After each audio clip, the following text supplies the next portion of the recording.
Welcome back to the Leaving Eden podcast. Welcome.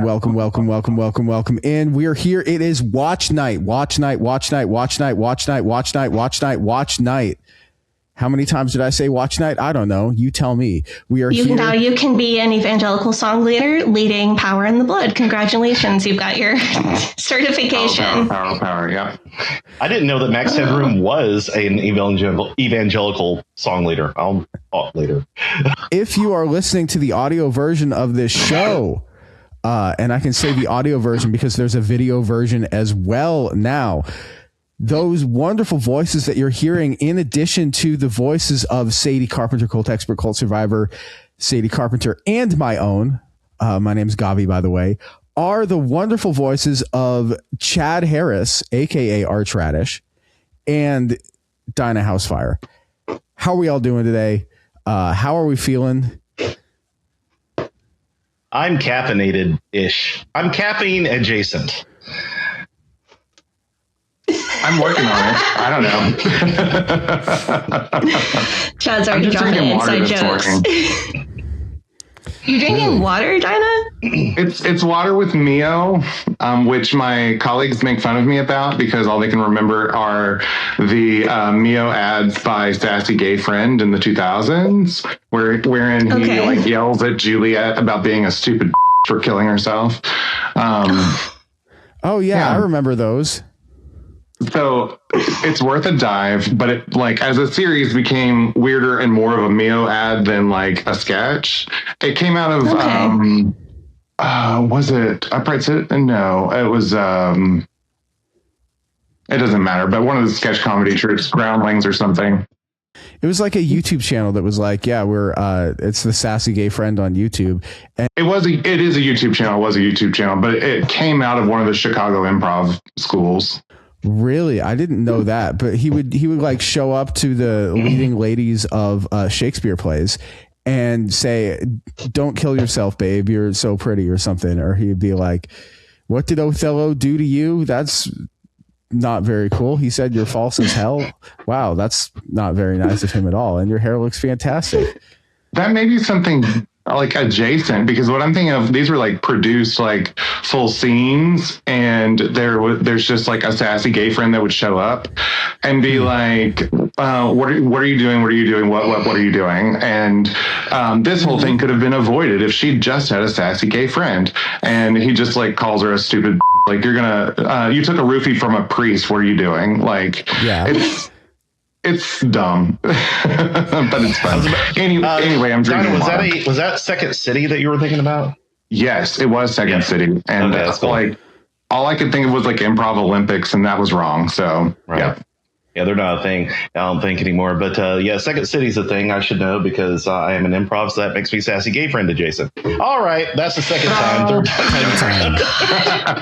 time. What are we here today to do? We are here to give out awards, because it isn't just about us. It's about you. It's about everybody that made the year 2025 one for the books. Not worse than 2024 somehow. Not significantly better than 2020. I hibernated through this year, so I don't know. Hell lucky. Yeah, you don't get to talk. You traveled. You did fun stuff. Mm-hmm. What must that be like? You should have been there. Yeah. So at the end of this year, we decided that we wanted to give out 9, 10, how many awards? So we decided we wanted to give out awards. Numerous awards. I'm homeschooled. Don't ask me. And you only learn to count to 10, so you can do like 10% tithe, and then that's all you need. Yeah. Yep. Yeah. And fractions were for baking, and I wasn't allowed to learn those. That was women. That's fair. Well, so we're giving out all of these awards based on the gifts of the Holy Spirit. And so there's a lot of gifts of the Holy Spirit out there. And depending on who you ask, there can just be like maybe 4 or 5 to people. Like literally anything that you do could be a gift of the Holy Spirit if you ask the right person. Like if you're really good at drinking water, hydration could be your gift of the Holy Spirit. He'll hydrate. Too soon. Yeah, and not to be confused with the fruits of the Spirit. Those are different. Sadie, would you like to, this is a Leaving Eden episode, so you do have to have a little bit of education in here because that's what we do. We are an informative podcast. Would you explain what the fruits of the Spirit are and how they're different from the gifts of the Spirit? I see that Dinah is doing her best to quote through them. We're going to get it. We had a song, so it's fine. Yes, because the fruit of the Spirit is love, joy, peace. Yes. We had a different song. Yes. Okay, so the song that we had... love, joy, peace, patience, kindness. Yeah. Oh, right. You're not using King James. We did NIV sometimes because we were dirty heathens. Yeah, dirty heathen. So I in use King an James, IV when I want to be dirty too. love, joy, peace, long suffering, which clearly I am blessed with, temperance, goodness, faith, meek. Oh wait, hold on. Love, joy, peace, long suffering, temperance, gentleness, goodness, faith, meekness, temperance. So the fruit of the Spirit is basically proof of your salvation. There are a couple like major metaphors that run through the New Testament, or as Gavi likes to say, the sequels, and they pop up again and again as analogies for the Christian life. Running a race is one of them, fighting a battle is one of them, and fruit, or being a tree growing fruit, is one of those metaphors that pops up a lot. So the concept is a good tree grows good fruit. So if you have a tree of salvation, if you're truly saved, you will grow this fruit of the Holy Spirit. If the Holy Spirit's in you, this is what you'll grow or produce in your life. The gifts of the Holy Spirit are much less cut and dry. The gifts of the Holy Spirit are specific abilities that are given to people. It's very unclear whether you just get one or whether you can have multiple. It's very unclear, as Gabi was saying, how many there are. It's gifts that God gives to you in order to advance his work or whatever. I think of gifts of the Holy Spirit as kind of like X-Men powers, right? Where they have this like one singular event where they, get the radiation or whatever. And then they all got a power from that. And that's like your gift of the Spirit. But as time goes on and there's more X-Men, their powers get like sufficiently like lamer and more niche.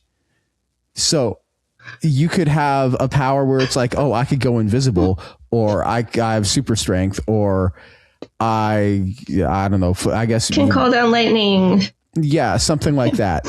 And then you could just get more and more and more niche where you're like, my power is that I can talk to mice, only mice, because that I was able to think of like a superhero name that is like Mouse Man or something like that. And my power is I can talk to mice. I can't talk to rats. We do have Squirrel Girl. That is a thing. Squirrel Girl. Yeah, Squirrel Girl. Mouse Man and Squirrel Girl. That's a new X-Men movie coming out next year from Squirrel Marvel Girl Studios. defeated Doctor Doom canonically. That happened. Is Squirrel Girl real? Yes. She is very real. I was making up Mouse Man. I was just like coming up with an example because I thought, man. This is the second time I've learned about a niche superhero this week. Also, not to be that guy, Gavi, but actually, the X-Men powers do manifest in puberty. That is canon. Okay, well, I mean, so it is like gifts of the Spirit. Is that? Yeah, pretty much. Yeah, you grow up and you have to find if your gift of the Spirit is wisdom or faith or discernment or tithing is your gift of the Spirit. also the secret gift of the Spirit that only happened once, as far as I can tell, was making you pregnant. So yes, that's the thing. Canonically, it only happened once. But we've selected kind of like the most usual gifts of the Spirit. Your mileage, your personal experience may vary. If you think there's a gift that we missed, then send it to us. And maybe if we do this award show again next year, then we'll include that one if we think it is very cool. But we have 9 awards: wisdom, knowledge, faith, healing, miracles, prophecy, discernment, tongues, and interpretation. So that is what we're looking at here for our gifts of the Holy Spirit that you could be nominated. So, these are all people that, because of the things that they've done to embody these gifts of the Spirit, it's clear that the Holy Spirit is working through them. And so that's why we've decided to give out these awards. It's very serious business, and we take this most seriously, expeditiously, judiciously, and perniciously. Yeah, I don't know. Do any of y'all want to reveal, any of y'all who were raised evangelical, want to reveal what your gift of the Spirit was if you were assigned one growing up in church? Is this like your horoscope? Like if you're evangelical, this is like your horoscope? Yeah. So I can start unless someone else wants to go. Mine was obviously discernment, which means a traumatized AFAB child. What is discernment? Would you explain what that actually? Discernment is like judgment or like paying attention to shit. Okay. So discernment is. Am I wrong? No, you're right. Actually, you're getting +5 to all of your perception rolls. There we go. That's actually a perfect way to explain this thing. No, that like literally is like discernment means that the Holy Spirit tells you things that you might not necessarily know through natural means about other people, and it allows you to make good decisions. The reality of it is, what this means in real life is you're traumatized and you have CPTSD, and you notice everything because you have CPTSD. So you notice things that other people don't notice. And it's not the Holy Spirit necessarily telling you things, it's your trauma brain. And you notice all of these things that other people don't notice. And then you make decisions based on those things to try to keep yourself out of trouble and keep yourself from getting further traumatized. Anxiety is your gift of the Holy Spirit, it seems like. Yeah. That might be pretty common, actually. I think I don't know that I was ever officially prescribed a gift of the Spirit, but wisdom would be the one that like feels like they like leaned in on, which was just being able to. It's sort of tangential to what Sadie said, but like being able to differentiate and understand things that are probably beyond my years. So like I was an annoyingly precocious child, and I think they just called that wisdom, when in fact I was just smart and anxious, and so I had to super hyperanalyze everything and like think about it from 6 different points of view. So I call that wisdom, I guess. Like it was beyond what a child should have probably been doing. Which means you got a +5 to all of your insight rolls. Okay. Okay. Are we going to do a D&D game next year? Yes. That's okay. I'm officially putting in the request now. You got a year to work on gift it. of the Spirit. What do you think? Curiosity. Look at this guy. I thought you were talking about Hiles, not the cat. That's Ghoulie Ghoul. Anybody who's watching this on a video, this is a cat. His name is Ghoul. Baby. He's very sweet. Hey, Ghoul. He's a good boy. He's usually very calm, and he's very much like a Velcro cat. He likes to sit on my lap, on my fiance's lap, when she's down on the couch chilling, in bed chilling. He's very much a lap cat. You sit in a chair, he'll come up in your lap, hang out with you. And I'm happy that he is hanging out with me while we're recording, because I like him quite a bit. So IBLP had a slightly different. Bring him back. He got scared of all the humans in the flat aquarium. He's still chilling. You can't see him. He went behind me. IBLP had a slightly truncated, I guess you call it, list of gifts of the spirit. Mine was teaching, because apparently my folks thought I was a smart mouth know-it-all. Who would have guessed? Fun fact, though, like most women were not allowed to have prophecy, which was, basically people who are very judgy, but not in an anxious way. Like they just yell about stuff incoherently. Yeah. Mom claimed that one, and no one ever challenged her on it. So she was one of the few women I knew that actually claimed prophecy. But I was apparently a teacher. How good were her prophecies? Were they legit or were they terrible? Not only. Well, it was kind of like this budget thesaurus I got the other day. Not only was it terrible, it was terrible. My mom actually, she would make all kind of predictions. Like she thought that I would end my ass up in jail at this point, which, that's TBD, I guess. But she also claimed that at some point CPS would take us away and drug us up in the classroom, which that also didn't happen either. That just, that was more Bill Gothard's thing. So, and by the way, I don't know what Bill Gothard's was. I think we didn't have tongues. He may have just claimed that exclusively for him. It would have to be teaching, I guess. Or exhortation.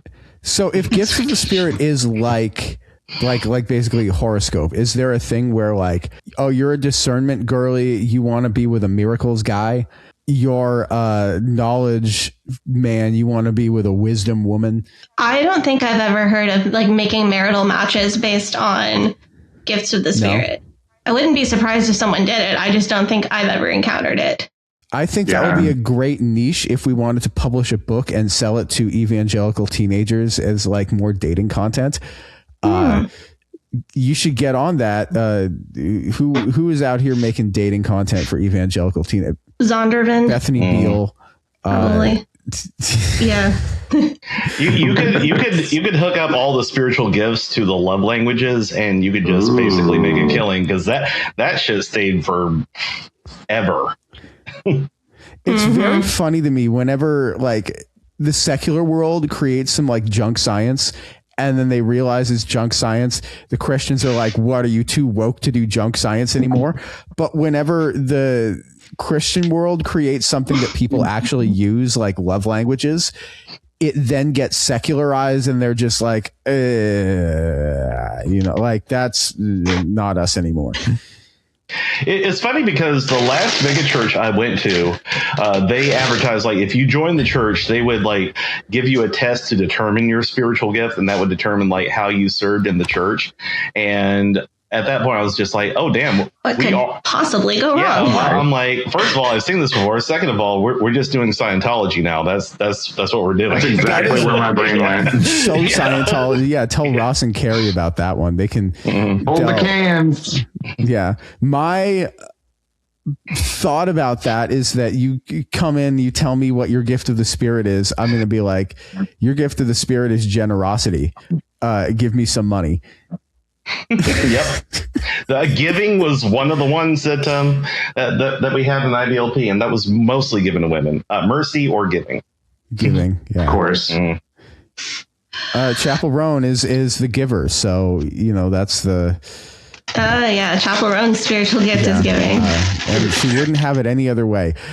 So let's get into these awards. And actually, no, first I want to ask, if you guys were to give me a spiritual gift, say, what is my gift of the Spirit? Of course, because I have not accepted Jesus, the Holy Spirit is not working through me. So I have not claimed my superpower yet.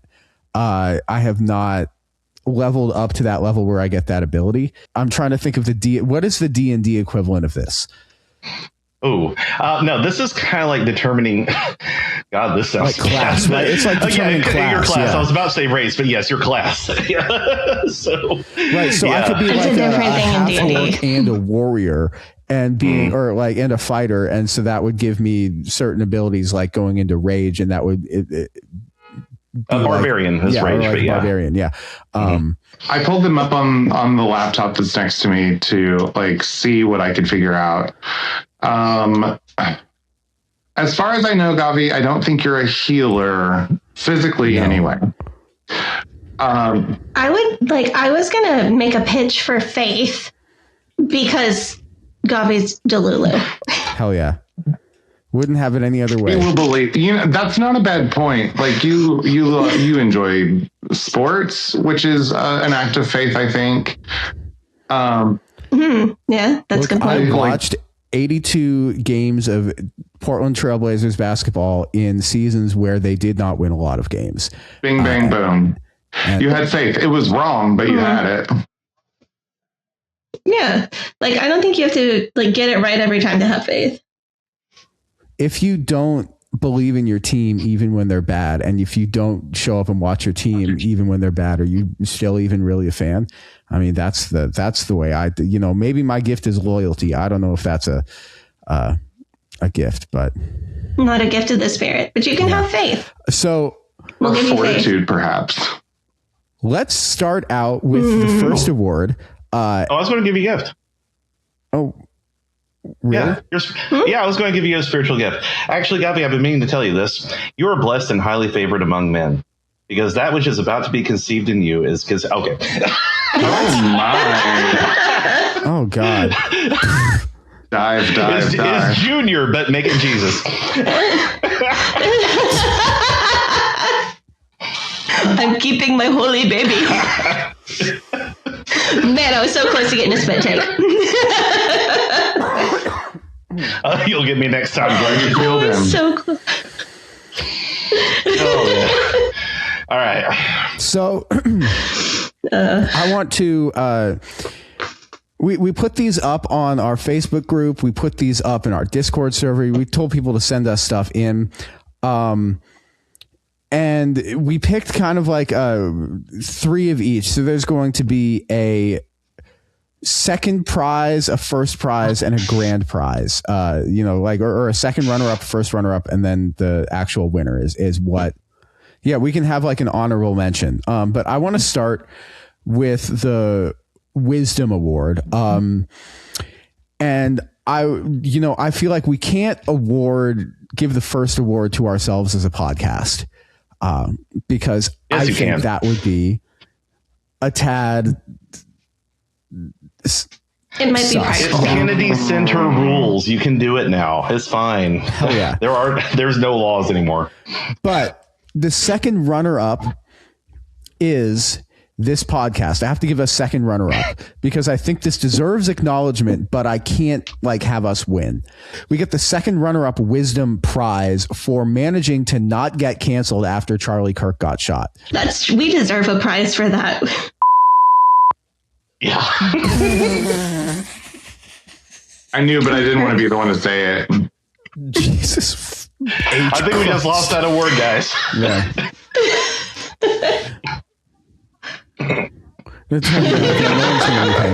Wait, when does this episode come out? Like the 29th? Happy New Career.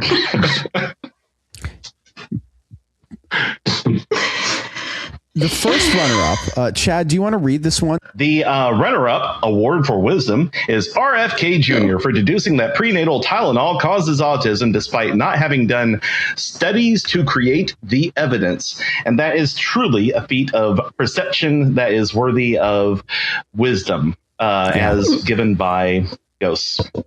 If you're the one making the evidence, then you can say anything you want. It's very much like Costanza logic, I feel. Yeah. Yeah. You can grab them by the like the research methods, like angst inside of my body is exuded into the universe because Yeah. Mm-hmm.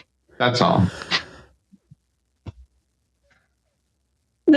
But the winner of the research the 2025 Leaving Eden Gifts of the Spirit Wisdom Award is Kirk Cameron for, after having made the Left Behind movies and the God's Not Dead movies and all of the other terrible movies that he's done, is now doubting the existence of hell as eternal conscious torment, which to me, better late than never. I missed this. Yeah, this is like a week Maybe ago. Maybe he's just like getting to a certain age and he is a little bit nervous about his fire insurance. Well, he is fireproof, but that's true. No, the thing is, okay, so Kirk Cameron recently on his podcast with his son talked about how he's doubting the idea of hell as eternal conscious torment, but he is leaning toward annihilationism, which is the idea that hell just basically makes you stop existing forever and ever, which honestly sounds like a good deal to me because I'm really damn tired, guys. But apparently this really agitated Ray Comfort, who has been his ministry partner when it comes to doing evangelical or evangelism courses and such, and he put out some kind of statement saying, there actually is a really good torment thing, and it's a whole thing. Like there's a bit of a bad guy fight happening with that, and I love it. And also, if Kirk ever decides to completely dump the idea, well, I'm sure he can get an interview, right? I find it so crazy that people are like, no, the people, they got to be burning. Everybody's got to be burning. If they're not burning, what are we even doing this for? Like, I've told so many people. Right, if they're not miserable. Yeah. But if they're not miserable, burning, why are we miserable now? I thought we were going to get to burn people. Right. You got Ray Comfort sitting over there with like a little marshmallow on a stick being like, aw. Old Papa Comfort. Yep. Oh my gosh. But that is a good transition into the Knowledge Award, which the Leaving Eden Knowledge Award, second runner-up is Dr. James Dobson, because he now has the knowledge of what hell looks like. He is now sitting in hell with a little toy dog holding a little pitchfork over him going, yeah. May he and Nancy Reagan find solace in their misery. Mm-hmm. He does not deserve that, Dinah. No, I mean, they should both be miserable together. I thought you meant that Nancy Reagan should use her gifts of this. Yeah, I thought you meant Nancy Reagan should use her gifts of the spirit to make hell more pleasant for him. Well, as the throat goat, no, she should have her lips sealed. Mm-hmm. That's fair. Or, if it's Dobson, she's not going to. Anyway. Does anyone want to read the first runner-up for the Knowledge Award? I will. Yeah. The first runner-up for the Knowledge Award is Mike Johnson for not ever having any knowledge of what the POTUS has said or done when questioned about it. Yeah. So knowledge, the gift of knowledge can apply to not knowing the lack things. of, yeah. One could even say, though, that a strategic lack of knowledge could qualify as wisdom. The pretending to have a strategic lack of knowledge, perhaps. Yeah. There you go. Well, it's interesting because he constantly claims that everything he does is based on the Bible and on the commands of Jesus. If God is like literally blanking out parts of his memory, so he legit does not know what the POTUS is doing, that is really quite the X-Men superpower, isn't it? Yeah. I guess memory isn't his gift of the spirit. If memory is a gift of the spirit, I think that's my gift of the spirit. If memory is the gift of the that's true. You remember weird amounts of stuff. I'm like an elephant out here. You know what I'm saying? Like you could say, oh, we had this conversation. Do you remember that? I'm like, I remember what I had for lunch that day when you told me that we had that conversation. I remember we went to this diner and I ordered this sandwich with this side. Yeah, I have CPTSD. Sometimes I blank on my own middle name. Yeah. That part. Me too, actually. Yep. I'm like on my own middle name, and that's the one I use. Also, if memory was a gift of the spirit, Cats would have been a better movie. Yeah, it might have been a curse of the spirit. I think that movie was. It's good that movie was bad, because if that movie had been good, then there would have had to been like you know what I'm saying? Like, you know how it was bad because there was like weird production decisions, like the cat butthole fiasco. And Fiasco. they're Jason like, Derulo in tights. Yeah. they're like, is it a bad, like, so Taylor Swift is in this movie, and she's a cat. Can we show Taylor Swift's butthole in a movie if it's a cat butthole and not a person butthole? I don't know. That's a question. But then Is there a market for that is the question to me. And that's a question. Well, is there a market for Taylor Swift as a cat's butthole? yes. Have you ever been on the have you internet, met Dinah? men? I avoid so much of the internet, actually. That's wisdom. You are also a runner-up for the gift of wisdom. I mean, Yeah. that whole movie was such a train wreck that it's like, I honestly have blocked it out because I love a movie musical. I am a theater kid in my heart, and it hurt my spirit. I don't love Cats as a live show, so I knew the musical movie would suck, but like, it was bizarre. Like, it was bizarre in new ways, fascinating ways. I think that the entire point of Cats is that it is bizarre and it is slightly disturbing, disconcerting, confusing. Yeah. If it makes you feel any better, it was the last movie I saw before COVID hit in full in theaters. So I had to live with that memory through most of COVID. Pun intended. Yeah. That movie also had James Corden in it, which, you know, if you like James he was great. Corden, then said no one ever. Does anyone like him on purpose? Like Look, there's a couple of times when he did the carpool karaoke with Paul McCartney, and I liked that. But I didn't like it because I liked James Corden. I did it because I liked Paul McCartney, and he was in there doing it with him. Precisely. James Corden is the opposite to me of Pitbull. I heard someone once say that no one has ever listened to Pitbull on purpose. And James Corden on purpose. You go as Pitbull for Halloween. That's your spiritual gift. I went as Pitbull for I was out of the bar last night, and I put on Pitbull at as the music tracks thing. You're dumbass. I have so many questions. Like, does the lyric "This biggity boy is a diggity dog" just really do it for you, or that's a great lyric?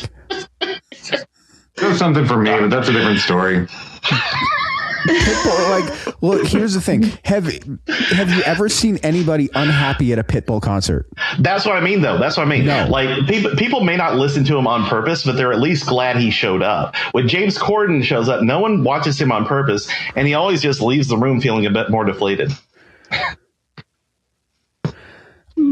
I will say Pitbull, you go through all of the hot songs of the late 2000s, all the time when you guys were, I guess Sadie and Chad, you probably out by this time, but Sadie, you were in a cult during 2009, 2010, 2000. Pitbull was inescapable. But that's accurate. All the songs that he was on were hype. He had the song with Enrique Iglesias. He had a song with T-Pain. He had songs with Jennifer Lopez. He had all of these songs with all of these people. He was everybody who was a tight singer, and they were making dance tracks in the late 2000s. Pitbull was on a song with them. Every single person, and all of the songs were hype. And he had 3 lines where he'd be 305 worldwide 305, and that's all you need to hear, and you're just yeah, this is great. But that's accurate. And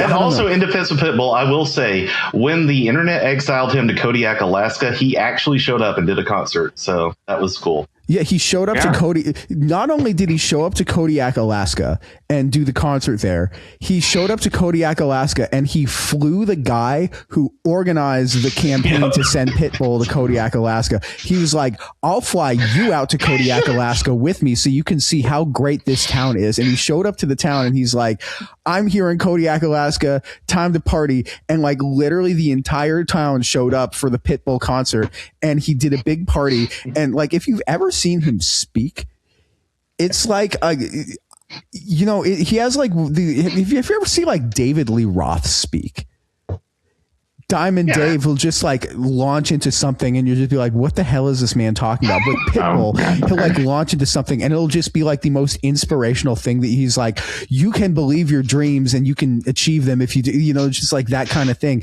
And he's just like, you just have to have that mentality of just going out and achieving the things that you want to achieve. It like he'll just have this like, I know it lifts you. It's So what you're saying is Pitbull is to music what Mr. Rogers is to music.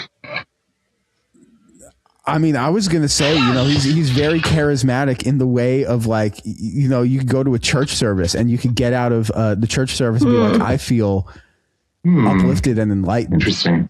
And to my point, Pitbull concert, you're like, I could do anything. Like you get out of the Pitbull concert and you think that you could do anything. And to my point, no one's ever said that about James Corden. Yeah, what's Pitbull's gift of the Holy Spirit? That's the real question. Does that mean he has the gift of prophecy maybe or miracles? I'm not sure. I don't know. He has something. I'd say prophecy on that one. Yeah. That sounds right. Healing Your inner child, maybe. Yeah. But I want to go on and announce the winner of the Leaving Eden podcast Gifts of the Holy Spirit Knowledge Award 2025. The winner of this award is our listener Sleepless Sam from our Discord server for getting a bachelor's degree and who despite being homeschooled and going through Bible college and suffering from educational neglect has now graduated magna cum laude, an inspiration for us all, speaking of Pitbull. So hell yeah. Good for you. Actually, seriously, congratulations, awesome. Sam, you did a great job. Congratulations for getting your degree. And we really are proud of you over here at Leaving Eden podcast. So we decided to give you the Knowledge Award. Time to party. You are entitled to put it in your social media bio. Yeah. Leaving Eden podcast 2025 Knowledge Award winner. Maybe not a if resume. you so choose. Yeah. I mean, I put this podcast on my resume.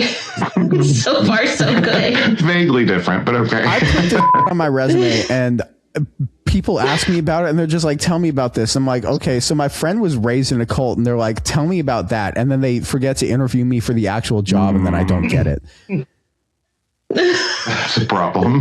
That's happened to me multiple times. They're like, this guy's cool, but like,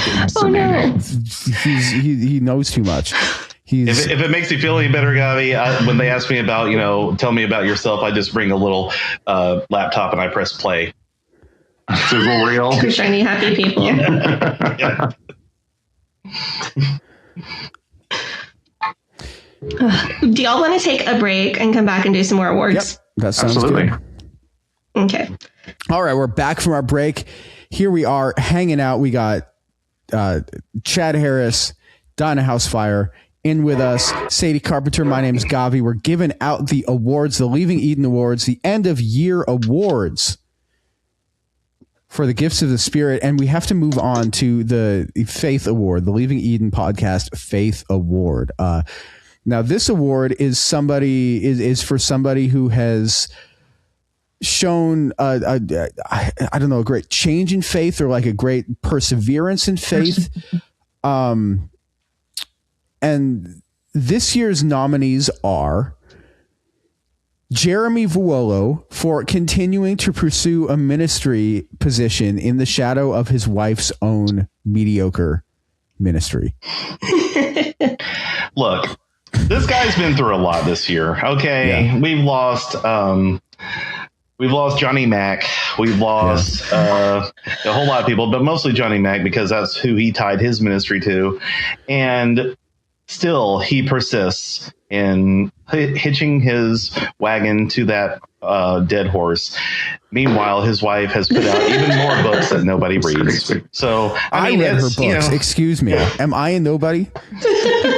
Every single terrible book.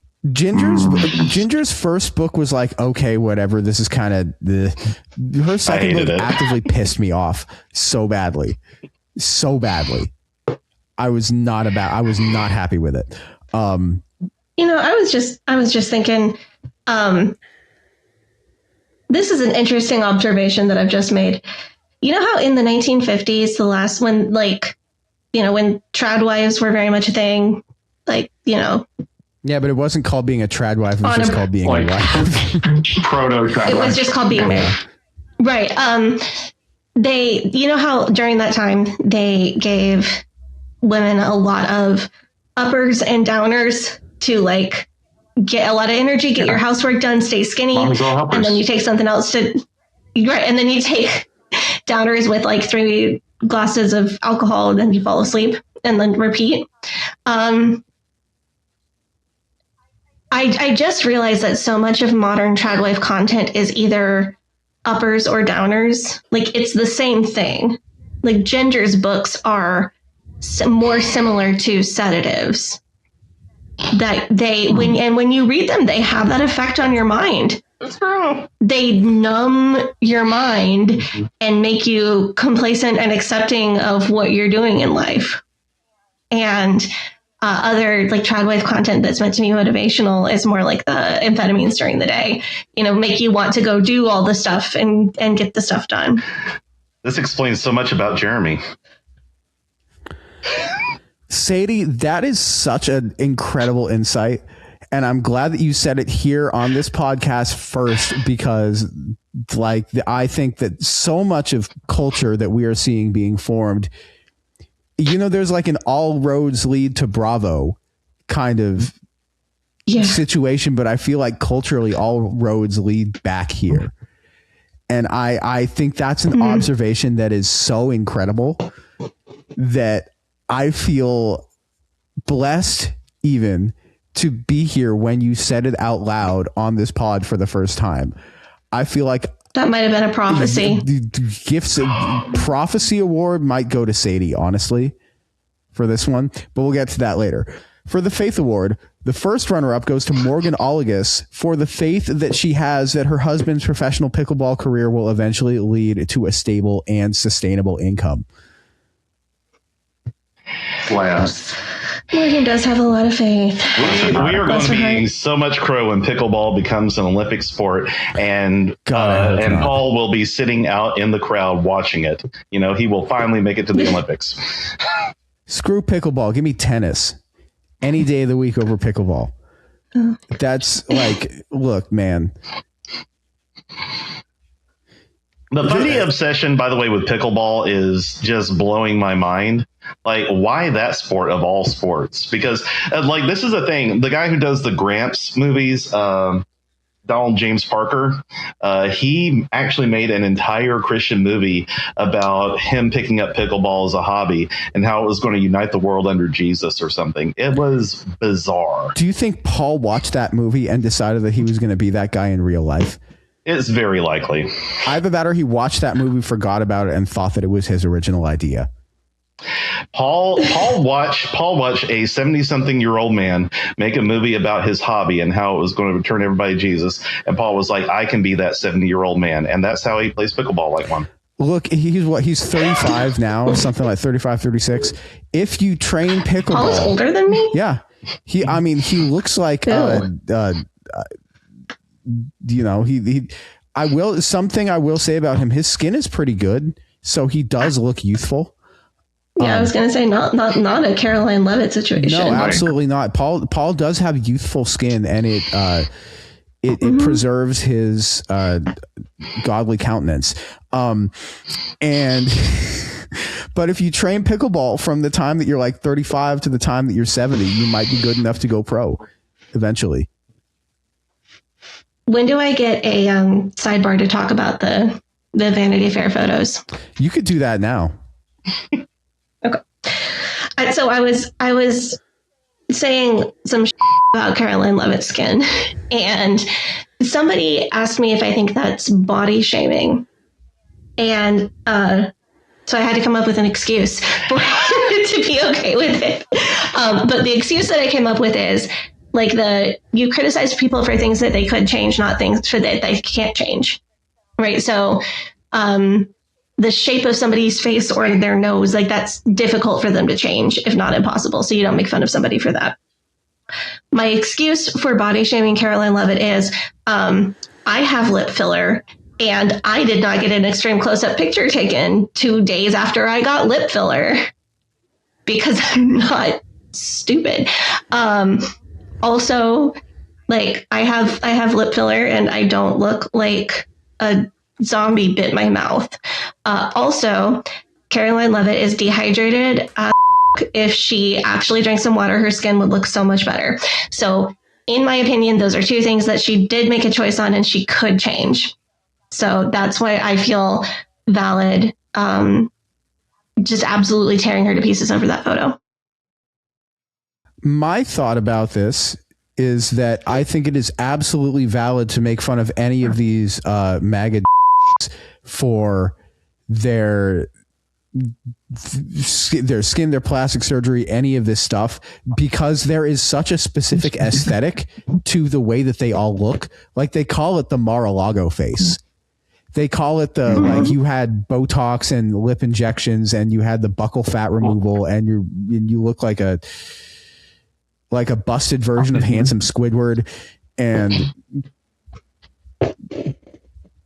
like that is such an aesthetic that they go for, and it is so specific to the people that hang out surrounding this political movement that I feel like I can make fun of what these people look like because I think they look dumb as like if I'm being totally honest. I think there's I think there's an argument that like that they chose it. Yeah.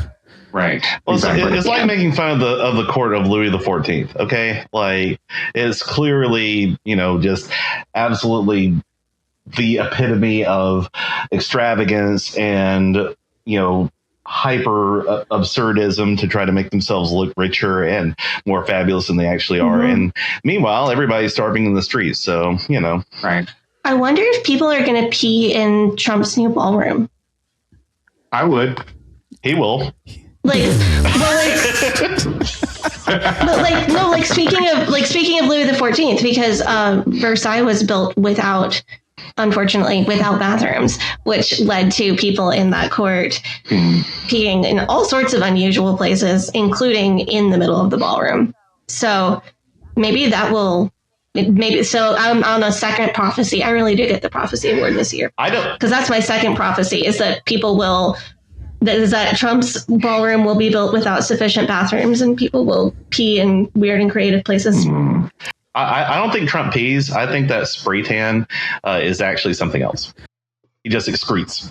I want to move on to talk about the winner of this year's Leaving Eden Gifts of the Holy Spirit Faith Award is Dave Beal. Why? Dave Beal, for regaining his Christian faith just enough to be booked as the guest speaker for the Christian Worldview Film Festival. I thought Dave Beal was an atheist. No.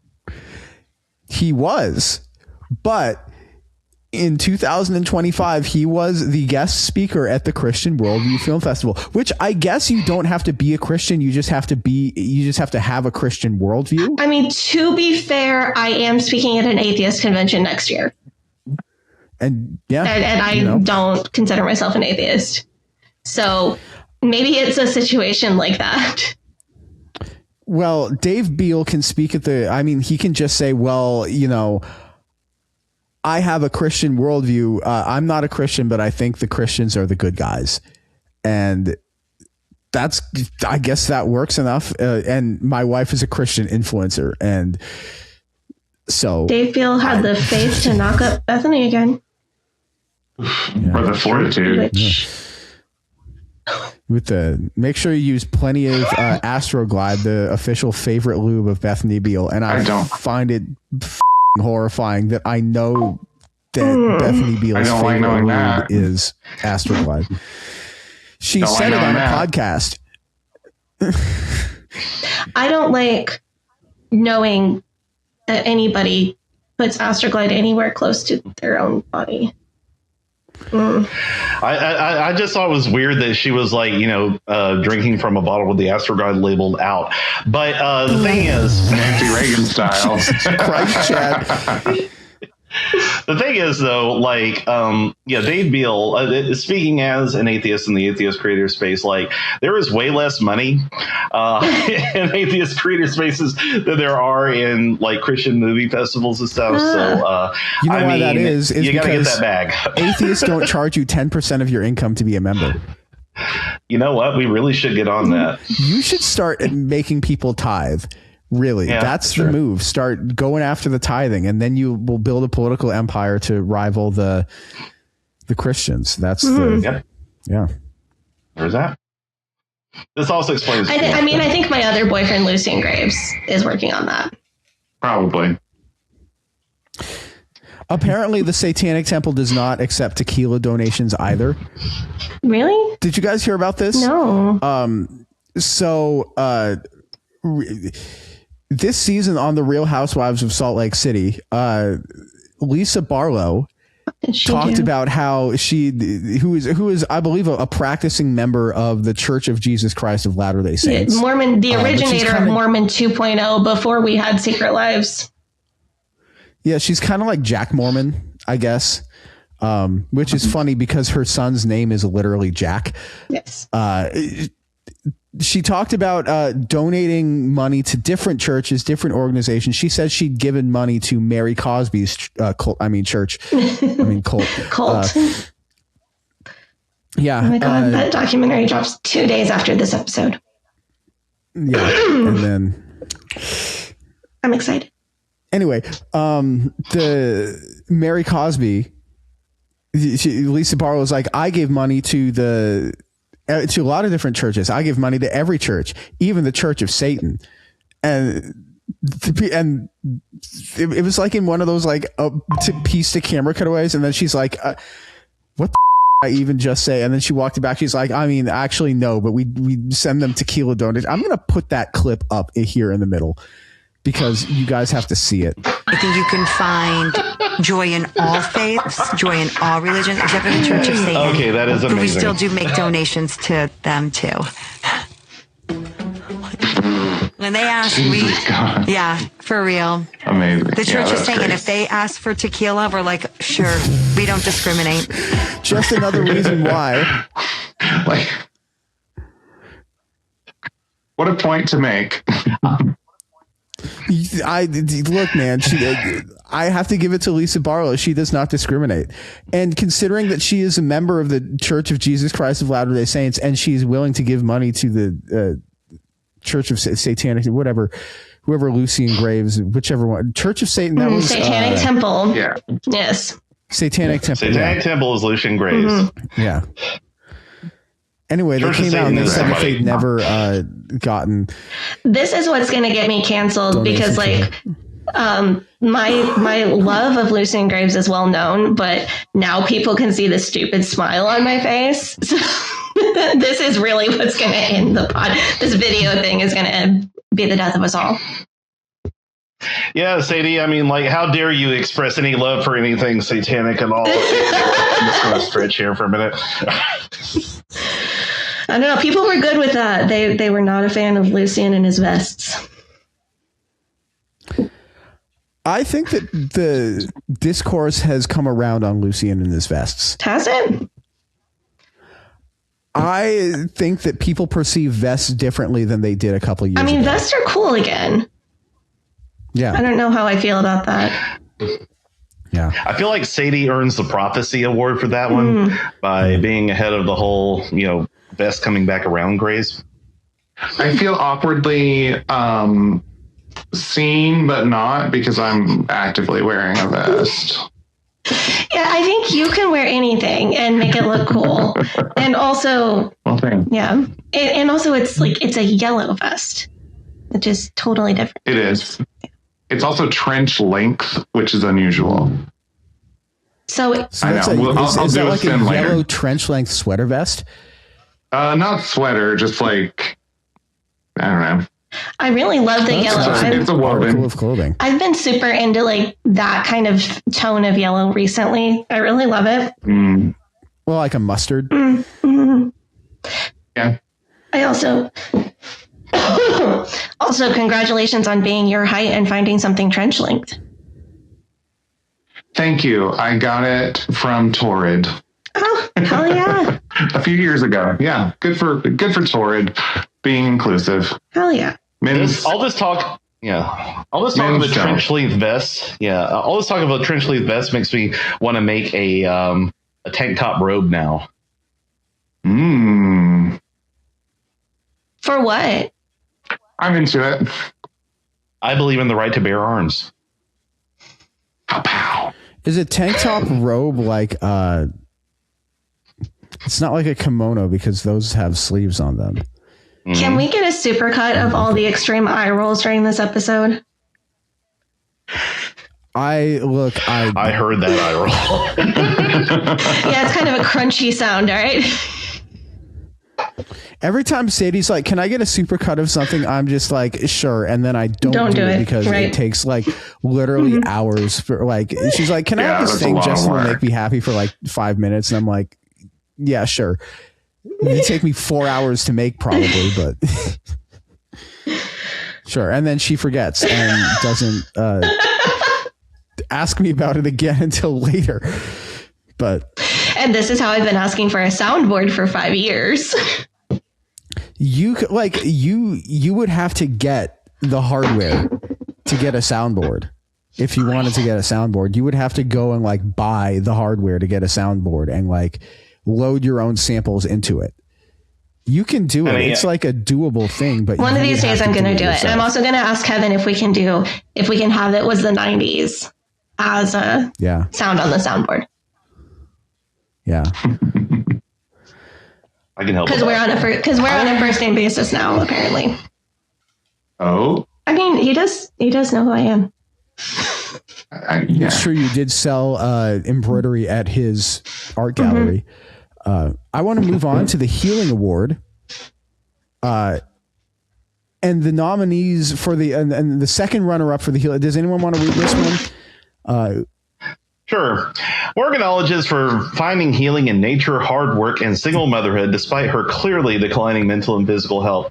So recently, Morgan had put out this whole thing where she's going to start like exploring nature and the healing power of it, walking through essentially, which I'm like, first of all, where are your kids?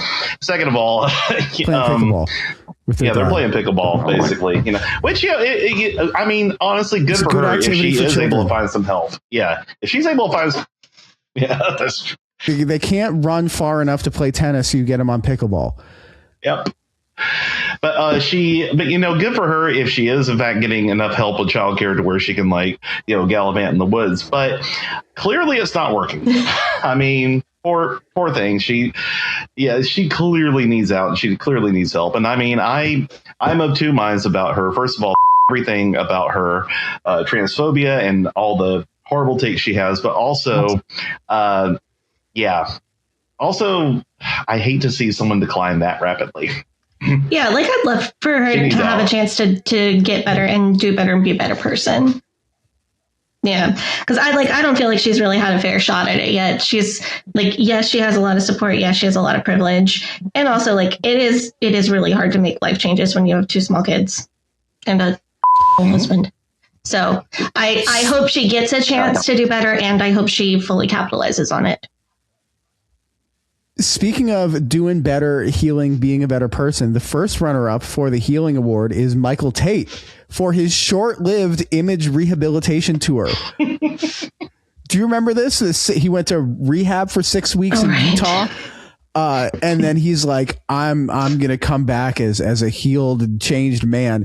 And then in that 6 weeks, so much more came out. More and more stuff came up about him. But I think that there's almost like a bell curve, like where if one thing comes out, you're like, yeah, whatever. If 2 things come out, you're like, okay, I go to rehab. If 50 things come out, you're like, oh no, we're effed. But then if 100 things come out, you're just like, what's one more? So my thought is that, do we want to take bets on the over under for when he starts openly comparing himself to King David, who stumbled into sin but was a man after God's own heart? Oh, I thought he already did that. Did he already do that? Oh, crap. Well, that ruined the bit that I was. I mean, well, look, anybody who falls from grace is kind of required that they make that comparison about themselves. Yeah. Like it's in the standard tool book. But no one ever mentions the fact that King David was like he shouldn't have done it either. I mean, I hear people talk about King David being an a-hole all the time. Yeah. Frequently. I mean, here's my thing. Yeah, everybody remembers the King George and the Ducky version of David. Like, even if he was all he did was steal a rubber ducky, it's fine. Like, he made up with Junior Asparagus, and Junior Asparagus was healed of PTSD, which is exactly what happened in the biblical version. So clearly God has a plan for Larry the Cucumber. And that plan is for him to find his hairbrush. Yeah, exactly. I still can't believe that VeggieTales literally made a takeoff of the David and Bathsheba story. I'm like, of all the that's Bible, the one you go for. Yeah. That is such crazy work too. I know that one of the creators of VeggieTales has done like some amount of work in the deconstruction community, and now now I feel like if I could get an interview, I could ask, but why? And also thank him for Madame Blueberry, because I love Madame Blueberry. He's on the Holy Post podcast, which is I follow their social media. I pay attention to what they're saying because they're like a Christian viewpoint that I don't hate everything that they have to say. Yeah. And it's interesting and it's important if you do these kind of things that not everybody that you follow that's in that theological group, religious group is like burn people at the stake kind of person. So yeah, I don't know. Maybe we should try to get an interview. That'd be neat. I would love to talk about vintage VeggieTales because I did love it as a kid. The slushies flying down off the walls of Jericho live in my head rent free every time I see a grape slushie. Seriously, lifelong. Also, that whole subtle allusion to the French guards in Monty Python too, throughout that whole episode, that was pretty cool. What I want to do is I would get him on and I would say, okay, we're going to tell you a Bible story. We're going to pick a list of Bible stories and we're going to have you say, how would you do this on VeggieTales and make it for kids? And then just pick the most ridiculous Hosea and Gomer, stories that there are. Yeah. Lot and his daughters. Could you call it Veggie Tale Me About It? Ooh. I love it. Okay, so but back to the Michael Tate thing.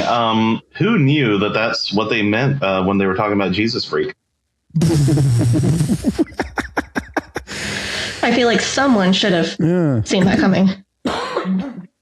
Someone did, apparently.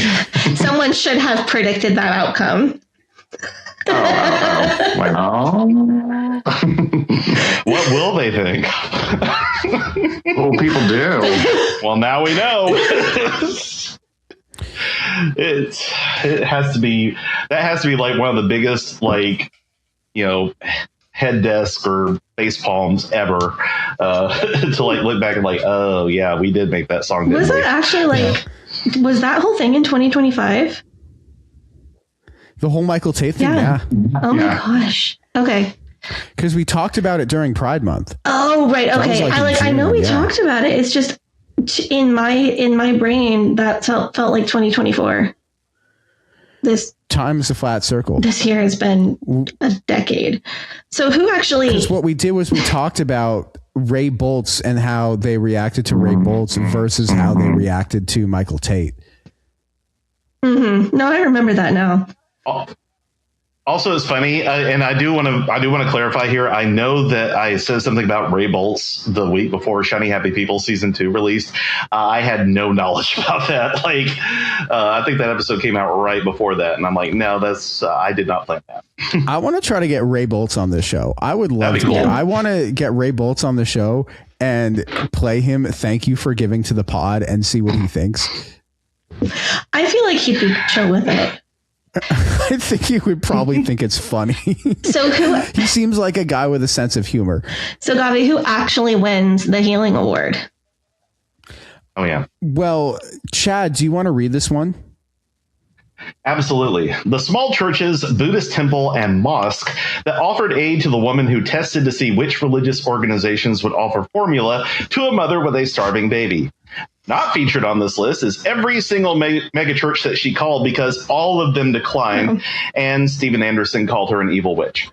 If Steven Anderson calls you an evil witch, you're probably blessed in some way. Yeah. Yeah, that's a feather in your cap. That is my kind of person. Yeah. Well, he says he's proud that his church has a policy of not giving to these, and he used several slurs about women who are engaged in the sex industry. He about not giving to single mothers who are in that situation because of those reasons, and called her an evil witch for engaging in deception to try to make the church look bad. Meanwhile, there were some churches who, very small churches who, no questions asked, were like, sure, how much formula do you need? Yep. All those churches, you just won the Leaving Eden Healing Award. Yeah. Nice job. Gifts of the Spirit. Let's go. Do we want to move on to the Miracles Award? Yeah, and then can we do a second break after Miracles? Yeah. Okay. The runner-up for the Miracles Award is Alex Jones for reportedly getting several visions from God that Gene Hackman needed him to protect him from demonic attack up to and including the night he died, and never actually doing anything about it. Chad, would you explain this one? Because what? Yeah. What? So, and I have to give props to the Knowledge Fight podcast for this one. One of my favorite podcasts, besides this one, obviously. They profile Alex Jones, and they bring out like the terrible things that he says in his shows. After Gene Hackman died this year of being old, basically, like, it was tragic the way it happened. It was tragic the way everyone found out. But I mean, the man was ancient. It was going to happen. He made it all about him by saying the next day that God had given him several prophetic visions that he needed to go to Gene Hackman's house for some reason, because he was under some kind of demonic attack. And he never actually listened to all of those visions. And so the last night he got one of those visions, Gene Hackman died. So it was proof that God was looking out for Gene Hackman, but apparently not enough to actually get Alex Jones to get off his ass and go visit Gene Hackman. God just picked a really ineffective messenger. Yeah, it is dumb because, arguably getting prophetic visions about Gene Hackman is a miracle. Not doing anything about it kind of negates the whole miracle thing. But and the Knowledge Fight guys have made it like a running gag that ever since then the world has gone to hell, and it's all because Alex Jones didn't save Gene Hackman. I mean, that makes perfect sense to me. Mm-hmm.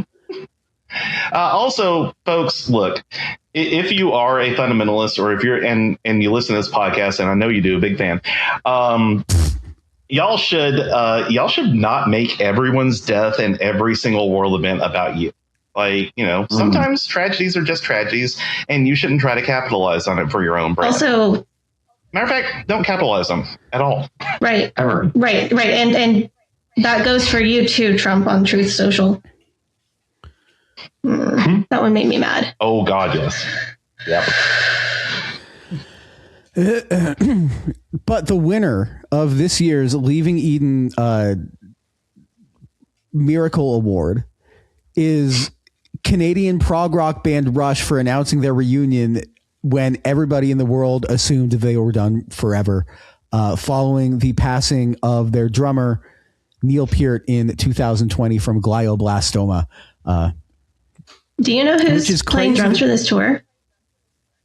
Yes, but I can't remember her name.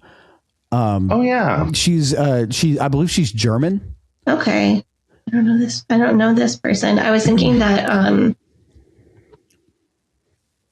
I cannot remember the guy's name. Who? Anika Niles or Niles. I don't know how you pronounce it, but it's Anika Nilles, and she is German. Yeah. Mm-hmm. I'm not a drummer, so I don't really know about these things, but my older brother, who is a drummer and who is as big a Rush fan as I am, was very excited to see that she was the one that they had picked, because I guess he's familiar with her work, and he says that she's really good. Neil Peart is irreplaceable in my opinion. The only But person who I'm comes like a excited- little bit close is Charlie Benante. From where? All sorts of stuff. He's been in like a bunch of different, let me see, Anthrax and like a bunch of other bands, like so many bands. I think it's also crazy that this is going to be the first time that this podcast has existed at the same time as the band Rush. Even though Rush is, for many reasons, the reason this podcast exists. Yes. Yeah, like we met because of Rush. We became friends because of Rush. And the first podcast Before interview we did was on a Rush podcast. Yes. Shout out to Ray Guevara, my guy, my friend. And this shit, like, seriously, like before we made the Rolling River of Time song, we were like, what if we use the song Free Will by Rush as our podcast intro? That's some lore that most people who listen to the show don't know about. Some deep Leaving Eden lore. But we are on the wiki. Yeah. We are strapped for time a little bit. So I got to move on, talk about we are back from our break. We got some stuff to get into. We got some awards to get through because we have a hard out when Sadie has to go do stuff. But and also, the longer the podcast is, the harder it is for me to edit it. So There you go. I had to go pick up my piano. I was playing piano yesterday at a Christmas event for like homeless kids and foster kids. And that was really fun. And now I have to go. What songs did you play? I played Christmas songs? Yeah, a lot of Christmas songs. I took requests. Somebody wanted Last Christmas. Somebody wanted, what were songs people asked for? A lot of Jingle Bells. I had some little kids, so I was playing Jingle Bells with them. It was a cute time. You know who has a really great Christmas album? Share. Gucci Mane.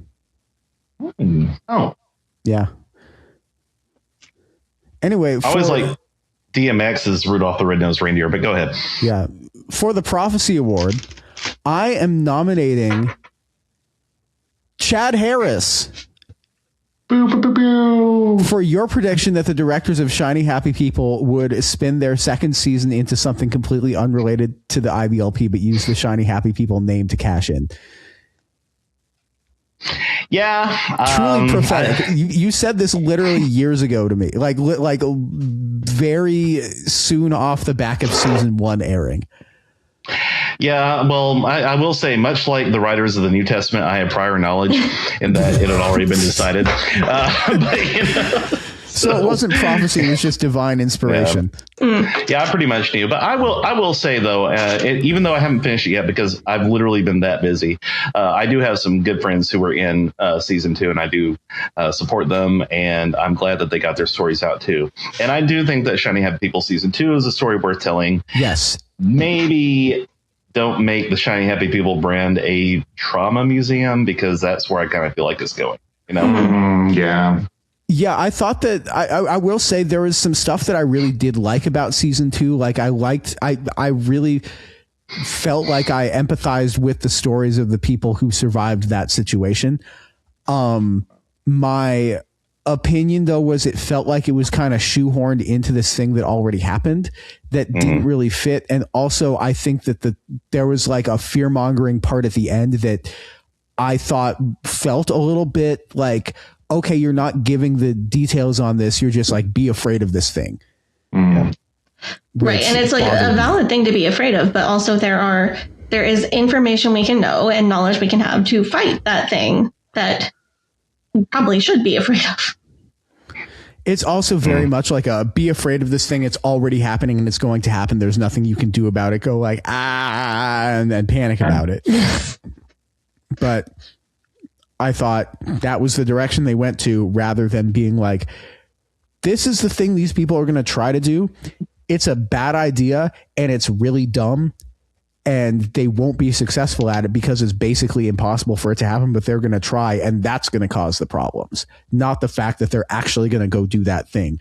So that was my thought on that.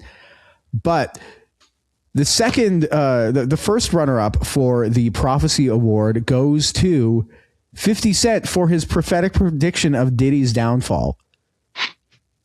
A Diddy fall, if you will. A Diddy fall. Was that in 2025? Did fall. That would, dude, everything happened in 2025, Sadie. Very quickly. Wow. This year has been nothing but content. Yeah, I would also have said that was 2024. Wow. Okay. I have been here for the last year. I have been present on planet Earth. The winner of the Leaving Eden Prophecy Award is Joe Rogan for his prophecy that Jesus will return as AI. All right. Yes. That's award winning. When he said that there is nothing, more virgin than a computer, I took that personally.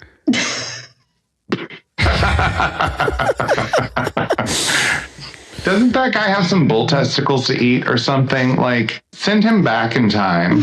My theory about Joe Rogan is that he has, you know how he loves elk meat?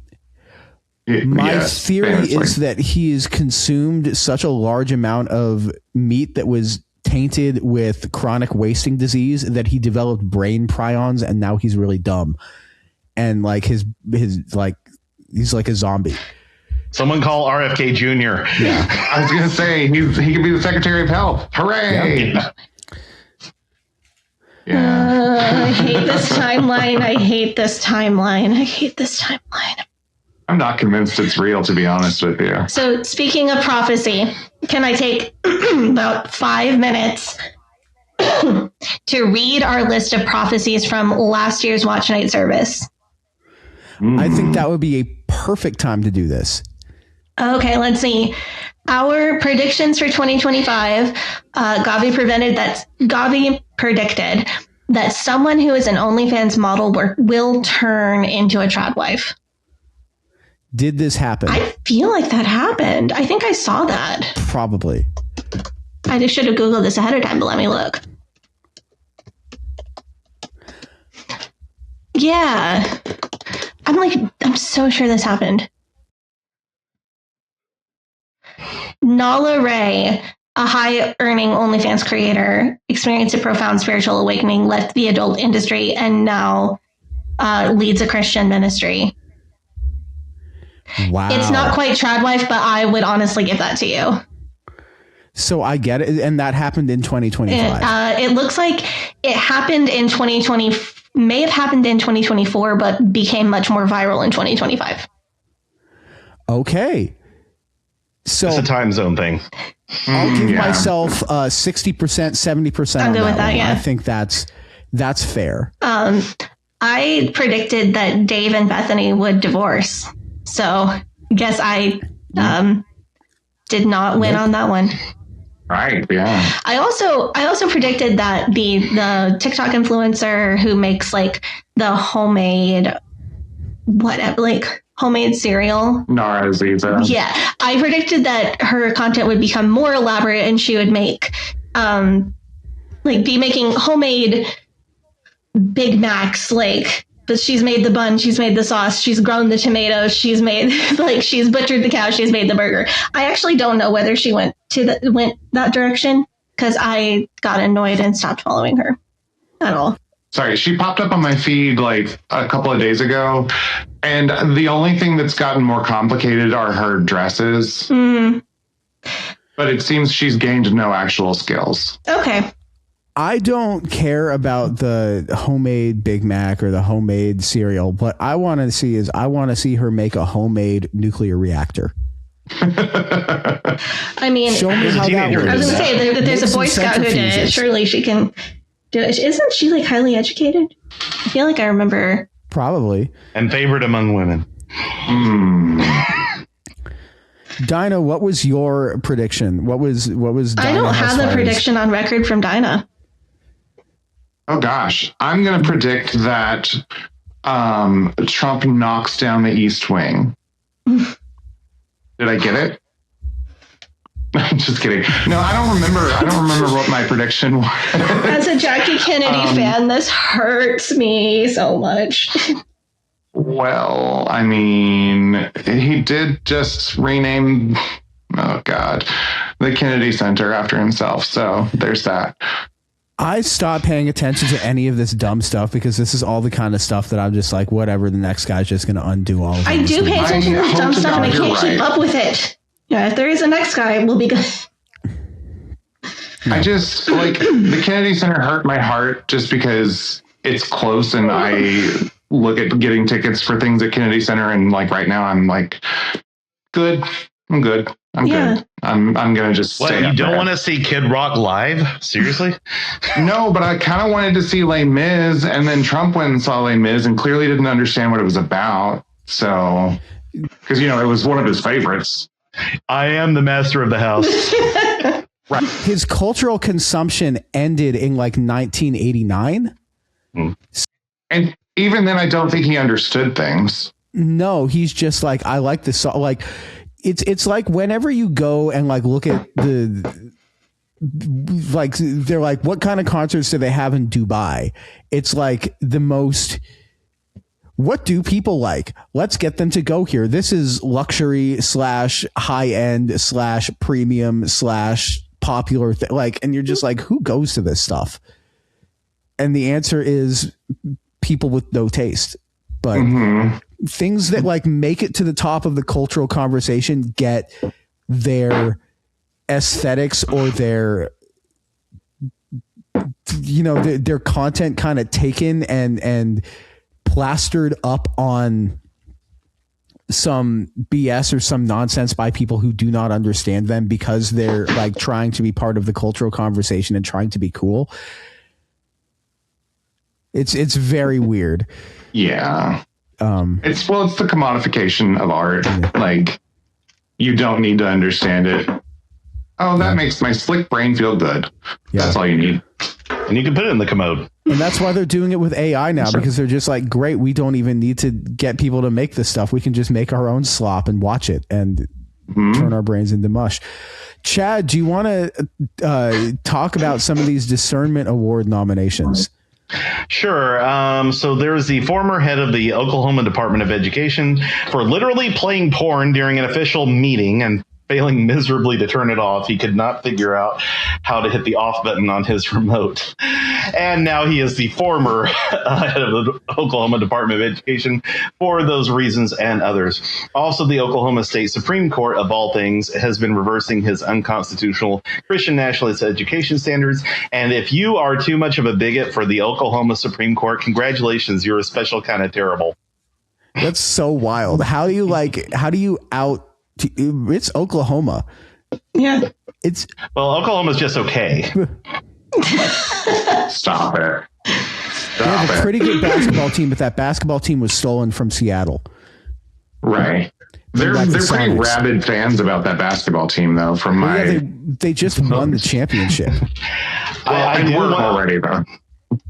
I do want to very, very quickly quote one of the board members who was present at the meeting, just her breathless way that she talked about it. She said, I was like, what am I seeing? At first, she wondered, is that woman naked? Before thinking she's got a bodysuit on. After noticing nipples and pubic hair, she realized that is not a bodysuit.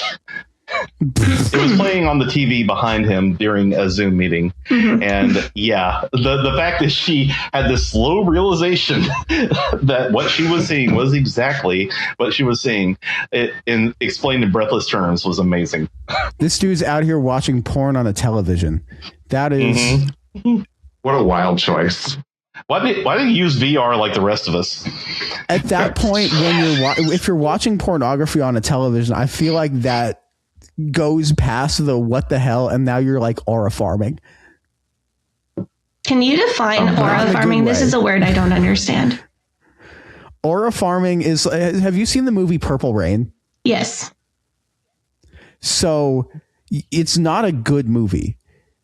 It's not like a quality movie. Like the plot kind of makes no sense, and the acting is really wooden and not very good, but the movie is watchable because Prince just spends the entire time aura farming, and it's amazing. Okay. Do you understand what I'm saying? Yeah, I get the vibe. That makes that is close enough to a definition. Yeah. I can get. Okay. Chad, our next runner-up for the Discernment Award.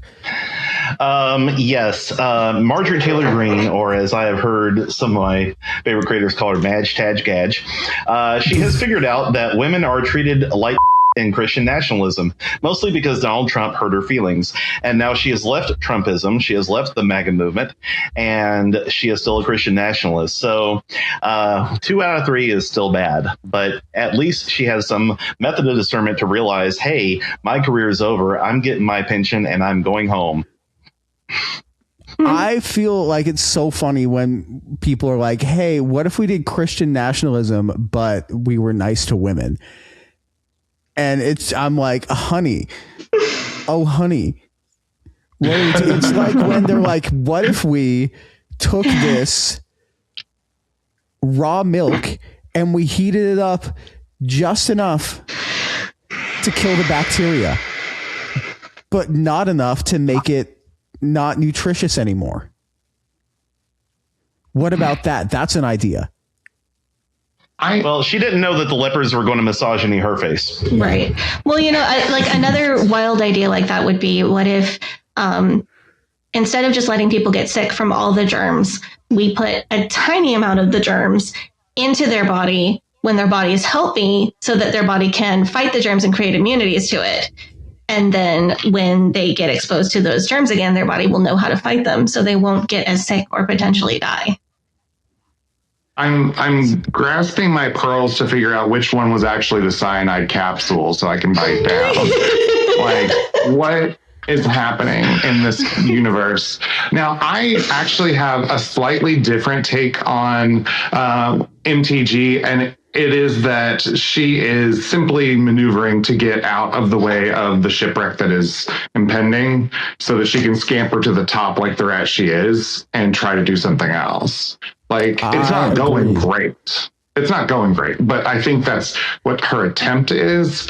I truly hope the leopards eat her face, though. Yeah, I think she's too far gone to pull off a redemption arc. Let's hope. I hope so. Our memories are very short, though, as a society. Exactly. The winner of the Leaving Eden Gifts of the Spirit Discernment Award 2025, for the second time tonight, this award goes to a listener of this show.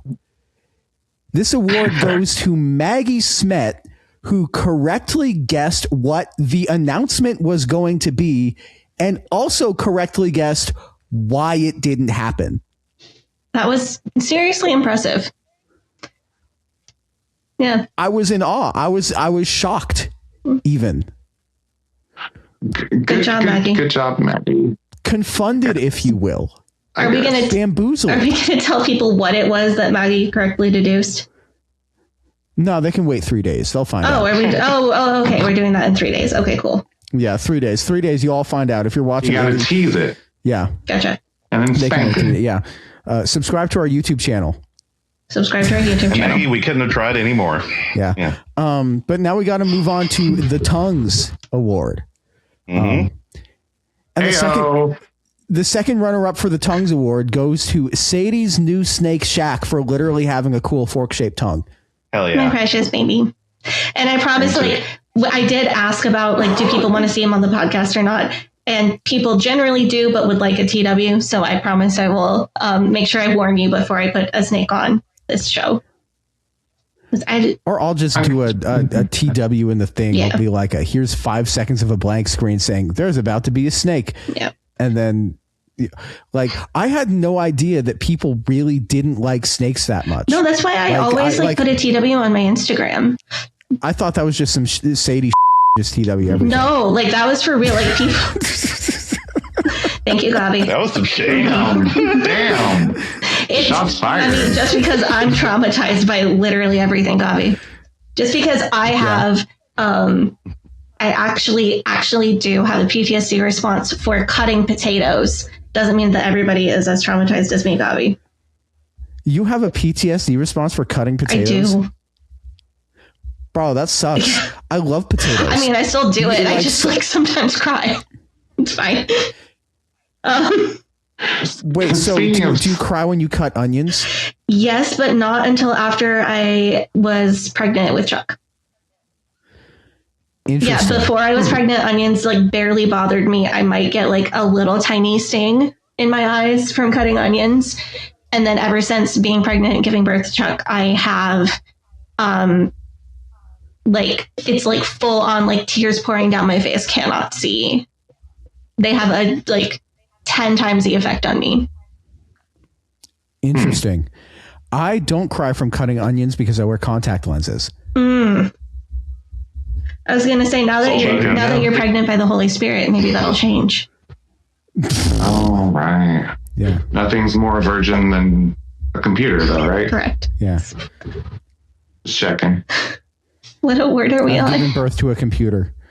The Tongues Award. The first runner-up for the Tongues Award goes to me because I went to France and I ordered an entire meal in French, and I didn't have the waiter switch to English, and I felt amazing, and I think that I deserve recognition for that. But I can't give myself an actual award. Kudos to you, though. Yeah. Yeah, that's awesome. The winner of the Tongues Award for Leaving Eden podcast, Gifts of the Spirit Award 2025, goes to Kevin James Thornton for opening the Shamala Hamala Art Gallery in Cincinnati, Ohio. Yeah. Sadie went out there. I did. Had a fantastic time. I got to see Chad on that trip too. That's true. Yeah. We got to go to the artist pre-opening of the gallery. And then that was way too many people looking at my art. So I went back the next day with my sister-in-law and her mom. And that was a little bit more chill. But yeah, I got to see my art in a gallery, meet Kevin in person. He was super cool. People still comment on my Instagram photo with him of like, wait, is that it was the 90s guy? Like, yeah, it sure was. I will very briefly say I was recounting this story to someone at Friendsgiving this year, and I mentioned the Shamala Hamala Gallery, and they were like, and the dude sitting across the table said in a low voice, "Are you making that up?" And I thought he said, "Oh, is it that guy?" And I was like, "Yes, absolutely." And then they're like, "Why would you make that up?" And I'm like, No, it's actually Shamala. Okay, there's TikTok, and I had to do the whole explanation. So yes, he does win for having the most obscure art gallery name ever. Mm-hmm. He's doing awesome spaces. So the Instagram I think is at Shamala Hamala OTR. Over the Rhine is the neighborhood that it's in Cincinnati. Definitely follow that gallery page because he's really pulling some cool stuff out of like what does it mean to be a community space and a maker space, and yeah. I'm super excited to see what he does with it. You love to see somebody who is successful and then they bring it back and they put it down somewhere and really build something up. That's wonderful, especially somebody who gets that level of success that I think that he's gotten. Now we have to move on to the Interpretation Award, which is the last award of our announced awards, but then there's one award after this.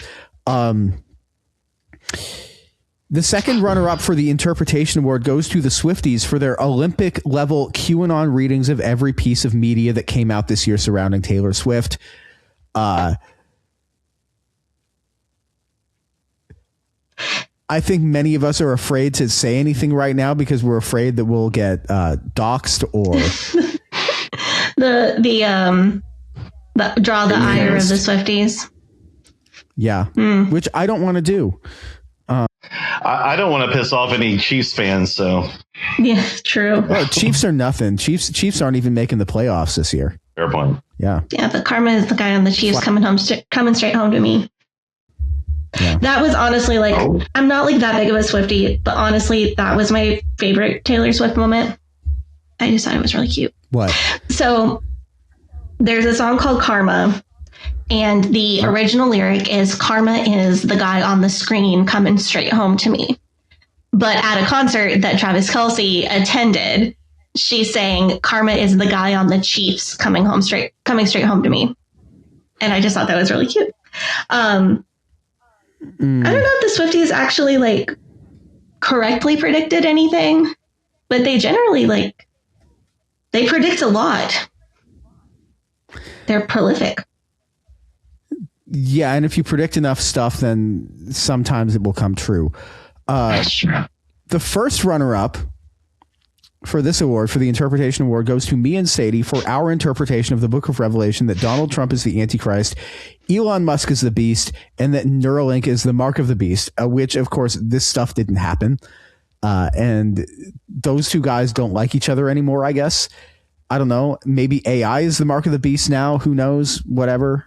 I still stand by my... These are all Go ahead. Oh, these are all absolutely true predictions, by the way. Your adjusted ones, they will be absolutely true this next time. And you could definitely make a TikTok account about it and get millions of followers and tell them the truth. Yeah. But the winner of the Interpretation Award goes to South African pastor Joshua Makela for his interpretation of the Book of Revelation. As we all remember, October 7th to 8th, we were supposed to be in the rapture. Surprise, surprise, didn't happen. Or maybe it did, and everyone was left behind. We don't know. This hasn't technically been proven wrong, but nobody else could win the Interpretation Award this year because it was such a moment. Like, the rapture cracked like mainstream culture this year. I feel bad for mainstream culture. Most people don't deserve that level of trauma. Did you see people like on social media that you knew in real life, actually, like, not like people who have rapture trauma, but people being like, oh, they're saying this thing is going to happen. I guess it's going to happen, whatever. I don't think so. What I did get was multiple people texting me saying, hey, I'm scared. Do you really think the rapture is going to happen this week? Yeah. Yeah, I had I would just send them. Lots of people text me.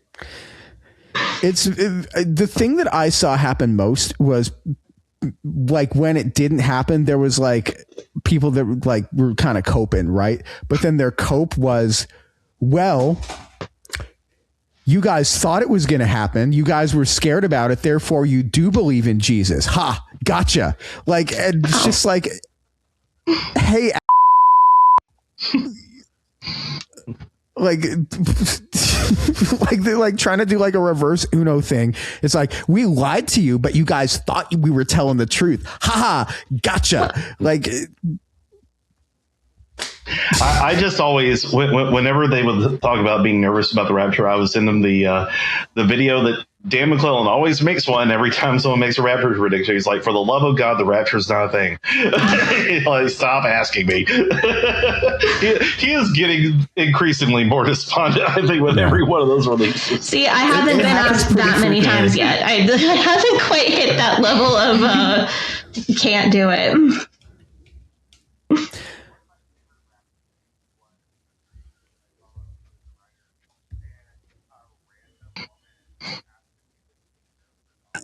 Post-rapture pet care takes me to the secret award that we haven't announced yet. Because I think there's one gift of the Holy Spirit that is more important than all of the other gifts of the Holy Spirit, if we're being real about this. Yet this gift is never one that is named when you ask people what the gifts of the Holy Spirit are. And this gift of the Holy Spirit, that is the most important one, is the gift of grifting. So we could potentially call this the Grift of the Holy Spirit Award. Ooh. So, honorable mention for the Grift of the Holy Spirit Award goes to After the Rapture Pet Care. Yeah. Chad, do you want to talk about this one? So real quick, in one of the previous rapture scares, some Christian got the bright idea for a $10 registration fee where he could come up with a network of non-believers who were committed to putting in an action plan in case of a rapture to come and get the pets wherever they happen to be and take care of them through the Great Tribulation. This is a website that got a lot of attention around September and October this year. It's been around for a minute, but it kind of boosted in popularity early because TikTok ruins everything. I say this is a TikToker.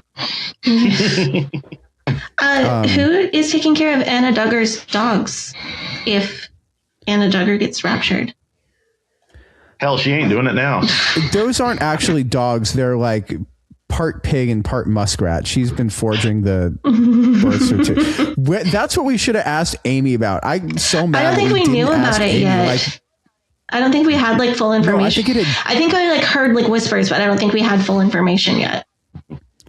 How did Anna Duggar not make the Grift of the Holy Spirit award finalists for her forging dog birth certificates? Okay. and I don't want y'all to get in any trouble, but I did do a little bit of digging into this with a friend of mine who is an expert on animal breeding, and from what she's saying, what she's doing is not technically forging or illegal, but it's kind of like marketing practices that can be argued to be deceptive, and the best that can be done about it is, some governing body can say stop or will say stop again. Okay. So she's not being illegal, she's just being bad at her job. Well, yeah, but it's Anna Duggar. So I mean, I feel like it's crazy. Like, well, I guess I can't breed people anymore, so I got to breed dogs. Like, I don't know where we're going here. She could technically breed people. I mean, a lot of people have done it. Yeah. Yeah. Get your dog legally classified as a person. Poor kid who accidentally gets designated as a Duggar. They're like, no. Isn't that what happened? Isn't that Tyler? Isn't that what happened to Tyler? Second prize. Let's go. The Grift of the Holy Spirit Award goes to everyone involved with the government's crypto schemes, the rug pulls, the ways that people enrich themselves from the taxpayers, solicit bribes, stealing, using their meme coins, shit coins, everything with a coin after it. Fundamentalists are susceptible to this because this is what they're taught after their honeymoon. Like, next time it'll be different, so that's how they keep falling for the same crypto stuff over and over. My God, Chad.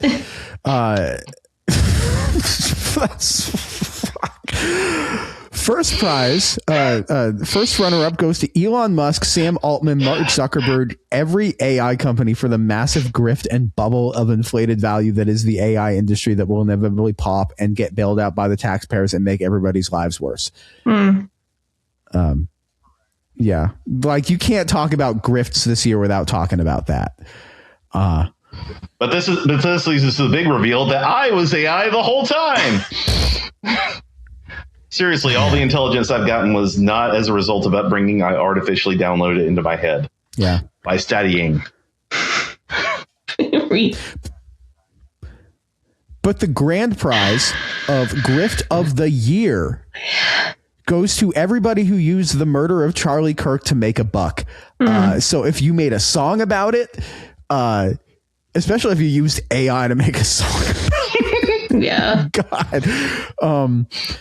If you made Charlie Kirk fan art, if you talked about Charlie Kirk on social media and like a holy war to boost your own profile, if you've been podcasting off of Charlie Kirk for 3.5 months to make money off of podcasting about Charlie Kirk, we see you and we recognize you and we award you the Grift of the Year award. This also applies to any and all pyro and fireworks manufacturers that made fireworks for the funeral. Also, it has to be Grift of the Year because Charlie Kirk was the grifter of the century. Cancel me. Try it.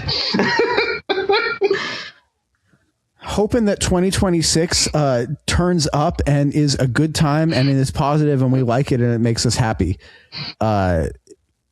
What's today? Today, this is coming out on the 29th. Coming out on the 29th. On the 2nd, I want to say January 2nd, check our YouTube channel. Stuff's going down there. Subscribe to it now, in fact, so that you will get the ring that bell so you get the notification when the thing that we're coming out with comes out, and then you'll get to find out about all the stuff that we've been like, what's been going on, baby? What's happening there? What's happening? Yeah. What's going on? Hey. Thank you guys so much for tuning in. This has been the Leaving Eden podcast.